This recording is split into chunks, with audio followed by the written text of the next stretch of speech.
Dharura ya kiafya inaweza kumtokea mtu yeyote, wakati wowote na mahali popote, bila kujali uwezo au nafasi ya mtu. Dharura inapotokea huhatarisha maisha ya mtu, na hivyo basi ni lazima tiba ya dharura ifanyike kwa haraka na kwa wakati ili kuokoa maisha yaliyepata dharura. Tafiti nyingi duniani pamoja na za hapa nchini Tanzania, hasa iliyofanyika katika Hospitali ya Taifa Muhimbili, zinaonyesha kuwa uwepo wa huduma bora za tiba ya dharura zinaweza kupunguza vifo kwa takribani zaidi ya 50%. Leo ni siku muhimu, na tunapoadhimisha siku hii ya tiba za magonjwa ya dharura na ajali duniani, yaani Emergency Medicine Day, tunajivunia mafanikio makubwa yaliyopatikana katika utoaji wa huduma za dharura na ajali hapa nchini Tanzania. Na hii ni kwa kufuatia maboresho makubwa ya huduma za tiba ya dharura yaliyofanyika hapa nchini, kuanzia ngazi ya hospitali za taifa, hospitali za mikoa, hospitali za wilaya na katika ngazi za afya ya msingi.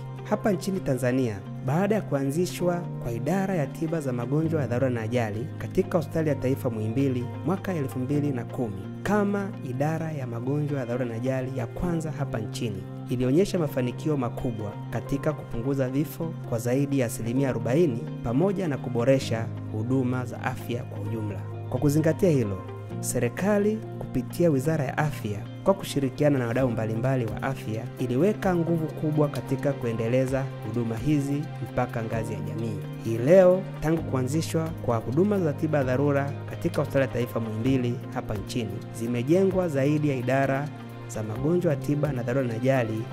100, zote zikiwa na vifaa tiba vya kisasa katika kuokoa maisha. Kwa umoja na ushirikiano wetu, sisi wataalamu tunaotoa huduma za tiba ya dharura na ajali tumeendelea kuokoa maisha na kurudisha imani na matumaini ya wale waliopoteza tumaini la kuishi kutokana na kupata dharura mbalimbali za kiafya, kama vile ajali,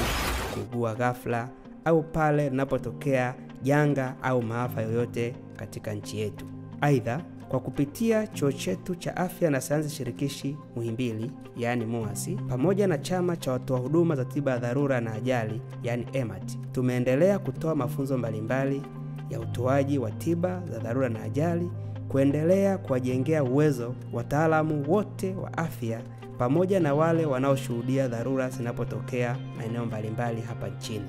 Lengo letu katika siku hii muhimu ni kufikia siku tuone kila mtu anapopata dharura yoyote ya kiafya, basi kwa kutumia simu yake aweze kupata huduma ya dharura, aidha kwa kutumia magari ya ambulance au kwa namna yote ile aone tiba ya dharura inamfikia moja kwa moja mpaka eneo la tukio. Mafanikio haya yote tunayoona hapa na mengine ambayo tunategemea kuja huko mbele hayawezi kuonekana bila kutambua jitihada kubwa zinazofanyika na serikali ya Jamhuri ya Muungano wa Tanzania ya awamu ya 6 pamoja na wataalamu wote tunaoona wamekusanyika leo hapa na wengine ambao wako hapa walioko sehemu mbalimbali hapa nchini pamoja na duniani, wakikesha usiku na mchana katika kuokoa maisha ya Watanzania. Na hii ndiyo inatuwezesha kusema leo tunajivunia na tunathamini wataalamu wote wa tiba za magonjwa ya dharura na ajali katika kuokoa maisha ya Watanzania. Afya njema kwa kila Mtanzania ndiyo furaha yetu.